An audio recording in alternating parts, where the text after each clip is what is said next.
بسم اللہ الرحمن الرحیم۔ السلام علیکم ورحمۃ اللہ وبرکاتہ۔ شب معراج کیا ہے؟ الاسراء والمعراج کیا ہے؟ معراج کی رات کا دوسرا حصے میں کیا ہوا؟ اللہ کا مہینہ کون سا ہے؟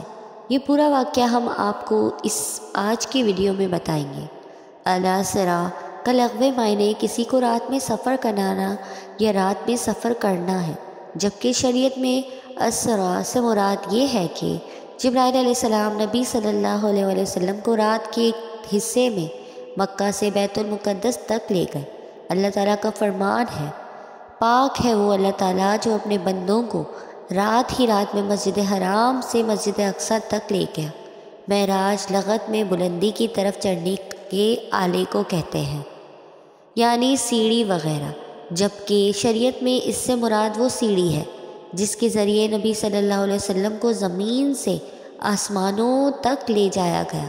واقعہ اسراء و معراج عالم بیداری میں ہوا ہے، یہ کوئی خواب نہیں تھا۔ اس کی دلیل یہ ہے کہ قریش نے ناممکن سمجھتے ہوئے اس کا انکار کر دیا۔ اگر آپ اسے اپنا خواب بتاتے تو وہ انکار نہ کرتے، کیونکہ خواب کا انکار تو کوئی بھی نہیں کرتا۔ مختصر واقعہ اسراء و معراج یہ ہے کہ جبرائیل علیہ السلام اللہ تعالیٰ کے حکم سے نبی صلی اللہ علیہ وسلم کو براق پر سوار کر کے بیت المقدس لے گئے، پھر وہاں سے آپ صلی اللہ علیہ وسلم کو فرداً فرداً ساتویں آسمانوں میں لے جایا گیا، پھر ساتویں آسمانوں کے اوپر اس مقام تک پہنچا دیا گیا کہ آپ صلی اللہ علیہ وسلم نے کلموں کے چلنے کی آواز سن لی۔ اس سفر میں آپ صلی اللہ علیہ وسلم پر 5 نمازیں فرض کی گئیں۔ آپ صلی اللہ علیہ وسلم نے جنت اور جہنم کو دیکھا، انبیاء علیہ السلام سے ملاقات ہوئی اور آپ نے انہیں امامت کرائی۔ اسی رات آپ واپس مکہ لوٹ آئے۔ جب آپ صلی اللہ علیہ وسلم نے لوگوں کو اس کے متعلق بتایا تو کفار نے آپ صلی اللہ علیہ وسلم کی تکذیب کی، جبکہ مومنوں نے تصدیق کی۔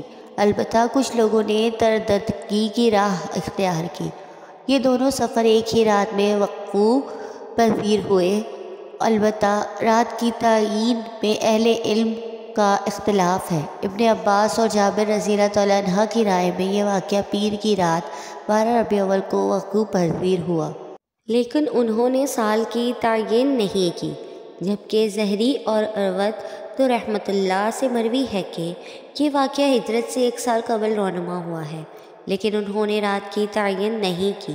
البتہ ان کے قول کی روز سے مہینہ ربیع الاول ہی بنتا ہے۔ ابن سعید نووی وغیرہ کی بھی یہی رائے ہے کہ صدیق کی رائے میں یہ واقعہ ہجرت سے 6 ماہ قبل کا ہے۔ اس قول کے روح سے ذی القعدہ کا مہینہ بنتا ہے۔ ہجرت سے 3 سال قبل، 5 سال قبل اور 6 سال قبل کے اقوال بھی ملتے ہیں۔ شب معراج مسلمان کی حیثیت سے ہمیں مکہ اور مدینہ کی اہمیت کے بارے میں بتایا جاتا ہے۔ ہم ان دونوں مقدس مقامات کی قربت کا احساس محسوس کرتے ہیں۔ اس کے باوجود مسجد اقصیٰ کے تقدس کا ہمیشہ کوئی خاص ذکر نہیں ملتا۔ یہی وجہ ہے کہ رجب کی 27 تاریخ یاد رکھنے کے قابل ہے۔ یہ تاریخ ایک ایسے سفر کی نشاندہی کرتی ہے کہ جس کی تاریخ انسانی میں کوئی مثال نہیں ملتی، اور یہ اللہ کی قدرت کی تصویر کشی کرتی ہے جو انسانی فہم کے افق سے باہر ہے۔ شب معراج کیا ہے؟ شب معراج، جسے الاسراء والمعراج اور شب معراج بھی کہا جاتا ہے، یہ اصطلاحات سب سے زیادہ معجزاتی تجربات میں سے ایک کی تصویر کشی کے لیے استعمال ہوتی ہے جو اللہ نے نبی اکرم صلی اللہ علیہ وسلم کو عطا کیا تھا۔ یہ ناقابل یقین سفر ایک ایسے وقت میں ہوا جب رسول اللہ صلی اللہ علیہ وسلم کو شدید تکلیف کا سامنا تھا۔ آپ صلی اللہ علیہ وسلم کے جذبات کا امتحان آپ صلی اللہ علیہ وسلم کی زندگی کے 2 سب سے پیارے لوگوں کے گزرنے کے ساتھ ہوا۔ یہ سب اس وقت شروع ہوا جب فرشتہ جبرائیل علیہ السلام رسول اللہ صلی اللہ علیہ وسلم کو بیدار کیا اور آپ کو براق نامی سفید جانور کے پاس لے گئے اور مسجد اقصیٰ کی طرف سفر شروع کیا۔ الاسراء والمعراج کے دوران جبرائیل علیہ السلام نے براق کو روکا اور ہمارے پیارے نبی صلی اللہ علیہ وسلم سے کہا کہ وہ ان مقامات کی زیارت کی اہمیت پر زور دینے کے لیے متعدد مقامات پر دعا کریں جہاں اللہ تعالیٰ نے اپنے متقیوں پر اپنا فضل کیا ہے۔ لوگ اس درخت کے قریب نماز پڑھنے جہاں اللہ نے موسیٰ سے کلام کیا کوہ سینا پر نماز پڑھ کر، جہاں اللہ نے توریت کا نزول کیا، موسیٰ علیہ السلام کی قبر اور بیت المقدس میں جہاں حضرت عیسیٰ علیہ السلام کی پیدائش ہوئی تھی۔ جب آخر کار مسجد اقصیٰ پہنچے تو رسول اللہ صلی اللہ علیہ وسلم کو اطلاع دی گئی کہ آدم علیہ السلام سے لے کر عیسیٰ علیہ السلام تک اللہ کی طرف سے بھیجے گئے ہر نبی کی روح آپ صلی اللہ علیہ وسلم کے پیچھے نماز پڑھنے کے لیے لائی گئی ہے، تاکہ وہ جان سکے فضیلت رسول صلی اللہ علیہ وسلم۔ معراج کی رات کا دوسرا حصہ۔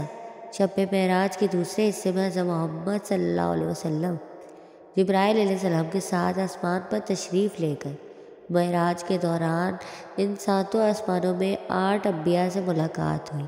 ہر نبی نے نبی اکرم صلی اللہ علیہ وسلم کو سلام کیا، خوش آمدید اے نیک نبی اور ایک نیک بھائی۔ جب آپ صلی اللہ علیہ وسلم آخر کار آسمانوں کے بلند ترین درجے پر پہنچے تو آپ صلی اللہ علیہ وسلم کو اللہ کی بارگاہ میں اکیلے سدرۃ المنتہا میں لایا گیا، ایک حد جس سے آگے کوئی نہیں گزر سکتا۔ یہیں پر اللہ نے اس امت کو لازمی نماز کا تحفہ دیا۔ الاسراء و معراج کے اسباق پر غور کرنا ہمیں اس رات کو شب معراج کے اسباب پر غور کرنے اور اپنی عبادات اور نیک اعمال کو زیادہ سے زیادہ کرنے کے ذریعے منانے کی ضرورت ہے۔ خیراتی ہونا اور ضرورت مندوں کی مدد کرنا ایک اچھے مسلمان ہونے کی ایک بنیادی قدر ہے، جس کی وجہ سے ہمیں بطور مسلمان اپنی مدد کے لیے جو کچھ کر سکتے ہیں وہ دینا چاہتے ہیں۔ ہم میں سے بہت سے لوگ دینے کے لیے رمضان تک انتظار کرتے ہیں، لیکن کیا آپ نے کبھی سوچا ہے کہ اگر آپ رجب میں دیں گے تو آپ کو کیا اجر ملے گا؟ اللہ کا مہینہ، رسول اللہ صلی اللہ علیہ وسلم نے فرمایا، رجب اللہ کا مہینہ ہے، شعبان میرا مہینہ ہے اور رمضان میری امت کا مہینہ ہے۔ آپ کو میری ویڈیو پسند آئی ہو تو لائک، کمنٹ اور شیئر کریں اور میرے چینل اسفا یوسف کو سبسکرائب کریں۔ جزاک اللہ۔